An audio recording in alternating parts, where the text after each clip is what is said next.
It's been confirmed what brought down the Azerbaijan flight. Worrying new details, including possible cockpit audio transcripts, have emerged in this update on taking off. Hi, I'm Dan Milliken, and a lot of new details and updates on the Azerbaijan Airlines crash on Christmas Day. Yesterday, we reported on the Embraer E190AR aircraft that crashed just kilometers from Aktau Airport in Kazakhstan, killing 38 passengers and crew and leaving 29 survivors, 11 in critical condition. The plane had taken off from Baku to Grozny and diverted across the Caspian Sea to Aktau Airport, where it crashed trying to land. At the end of this report, I've got a couple of important notes, so stick around. And we've got an unconfirmed report on cockpit audio transcripts. All right, speculation swirled after the accident with many different stories and possible explanations for the accident, from a bird strike to oxygen bottle explosion and the possibility of a Russian anti-air missile. In our initial report, we listed all the different possibilities. And in the past few hours, there's now hard evidence as to what brought down the airliner, which we'll get to. There's been a lot of talk about the parallels between this crash and the Malaysian Airlines Flight 17 when it was struck by a Russian Buk 9M38 surface-to-air missile, or SAM, on July 17, 2014. The aircraft was flying over eastern Ukraine when it was shot down, killing all 283 passengers and 15 crew that were on board. At first, Russia blamed Ukraine for not closing the airspace and claiming it was Ukrainian separatists who fired the missile, not Russia. Ukraine blamed Russia. However, a third-party investigation led by the Dutch Safety Board discovered the missile had been fired by the 53rd Anti-Aircraft Missile Brigade of the Russian Federation. The Russian Federation still denies responsibility for this accident to this day. In November of 2022, a court in the Netherlands found 2 Russians and a Ukrainian separatist were guilty of murdering all 298 people on board. What does this flight have to do with Azerbaijan Flight 8243? Well, damage to the tail of the aircraft shows holes and tears consistent with shrapnel from some sort of explosion. Yesterday, some sources reported it could have been from an engine explosion, as stated by some witnesses on the aircraft, caused possibly by a bird strike. However, many believe this to be an explosion from a missile, specifically one designed to take down aircraft and drones, a threat Grozny, the destination of the aircraft, has been facing.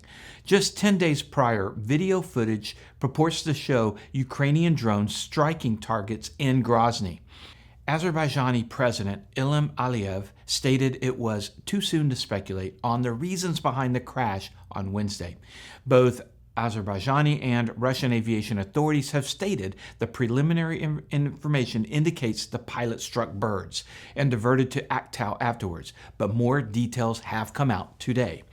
According to the Associated Press, Mark Z of Ops Group, which monitors the world's airspace and airports for risks, stated an analysis of the fragments of the aircraft indicated with a 90 to 99% probability the aircraft was struck by a missile.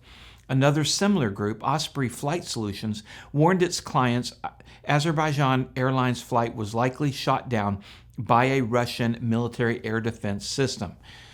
The Kazakhstan's Ministry of Emergency Situations has stated a search team has found the black box, and the state news agency Azertak reported Kazakhstan has set up a commission to investigate the cause of the crash. Euronews, an international news agency headquartered in Paris, France, is reporting sources inside the Azerbaijani government have confirmed that it is a Russian surface-to-air missile causing the accident. According to this report, the missile was fired at the E-190 aircraft during drone activity above Grozny, and the missile detonated next to the aircraft in mid-flight. According to the same report, the aircraft was denied emergency landing clearance in Russia and was ordered to depart and fly across the Caspian Sea. Well, this would clear up the questions on why it didn't land in Grozny. While Grozny airspace was actively jamming GPS for drones, the plane still had their ILS operating for a landing in the low visibility weather. But it had little to do with that, and instead Russia ordering the damaged plane to depart the airspace. It's unclear at this time why, if the missile attack was accidental, that Russia didn't lend aid to the stricken airliner, instead sending the hard-to-control plane across the Caspian Sea. Hopefully the international community will get answers on that one from Russia, but don't hold your breath. The report continues to even identify the specific system used, this being the Pantsir S air defense system. The system consists of a radar truck and the missile system itself, and reportedly can track up to 40 targets at once and engage targets up to 19 miles away. The warhead on the missile is a 25-kilogram fragmentation warhead and would lead to the shrapnel damage seen on the aircraft. Another report from Reuters also cites one Azerbaijani source familiar with the investigation corroborating the first report, indicating the aircraft was shot down by a Russian Pantsir S air defense system. The source reportedly told Reuters, "No one claims that it was done on purpose. However, taking into account the established facts, Baku expects the Russian side to confess to the shooting down of the Azerbaijani aircraft." 3 other sources reportedly confirmed the preliminary conclusion is a Russian missile shot down Azerbaijani Flight 8243. This next bit of detail is from a Russian Telegram channel, and it claims to have intercepted and recorded the audio from the aircraft to Grozny Tower. We have not confirmed the authenticity at this time. According to this report, the aircraft was initially experiencing jamming from the anti-drone jammers which were operating at the time due to the drone attacks. As the airliner began to descend to land, the GPS on board the aircraft stopped working and the air traffic controllers lost radar contact. The jamming was reported to be so bad they couldn't use the GPS system at all. The pilots could have attempted to make an ILS approach and land Grozny, but they had continuous intermittent communications and radar signatures.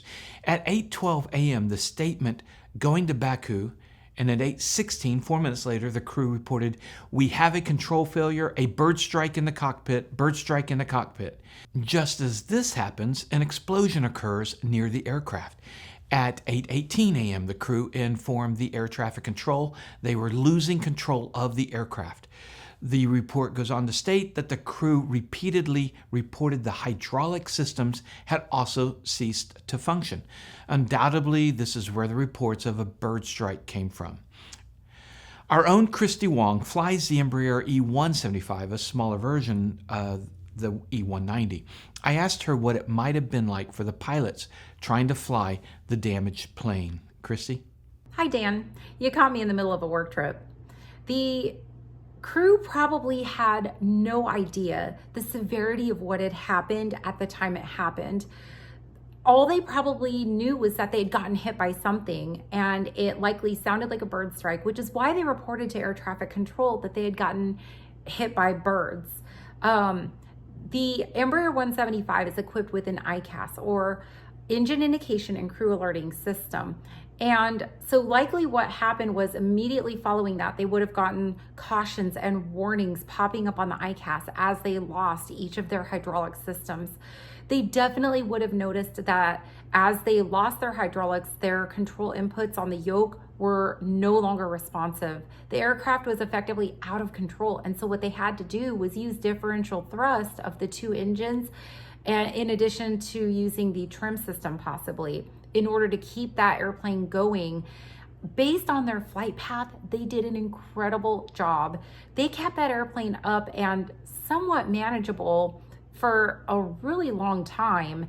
And it's just such a shame that it ended as tragically as it did. I just want to send my heartfelt condolences to that crew, in addition to their friends, family, and anybody else that was affected by this. They did an incredible job, and everybody needs to know that. Thanks, Christy. Earlier today, Kremlin spokesperson Dmitry Peskov of the Russian Federation said it would be wrong to speculate about the cause of the accident. Russia's president, Vladimir Putin, said that during a summit, "Let's hope for a speedy recovery of the injured ones, and of course, I'm sure a thorough investigation will be carried out. We will coordinate the work of our special aviation services on all issues related to this tragedy." However, we should take what we hear from the Kremlin with a grain of salt. After all, they still do not take responsibility for the shooting down of the Malaysian Flight 17 from over 10 years ago. If the reports are true, this will be the second commercial airliner to be struck by a Russian anti-air missile in the last decade, leading to hundreds of lives now being lost. No matter what took down this aircraft, this is a tragedy, and our condolences go out to the families and the loved ones of the victims and to the speedy recovery of those that survived. Now, for a note on our coverage of news events, I want to be really clear. I work really hard on this channel not to speculate. I do have very strong political leanings that some of you might be surprised by, but I really try hard to be objective, to report what is true versus twisting the news to fit my political bias or agenda. If someone reports that they believe 90% in one accident cause, I'm going to report that the source is saying they believe 90%. I'm not going to announce that's the cause. Strange things happen, and often the truth is what you might not think it is. So I'm going to stick to evidence as much as possible, and we're going to avoid speculation. Thanks for watching, and we'll update you when we have more. I appreciate our sponsors for making this channel possible. We have them in the description below, but like Clemens Insurance, if you need insurance, check out clemensinsurance.net. They know how to go to bat for you in dealing with the underwriters. And check out our report on the King Air that crashed off of Hawaii by clicking here. Thanks again, and remember, superior judgment trumps superior skills. You guys take care, be safe, and have a happy New Year.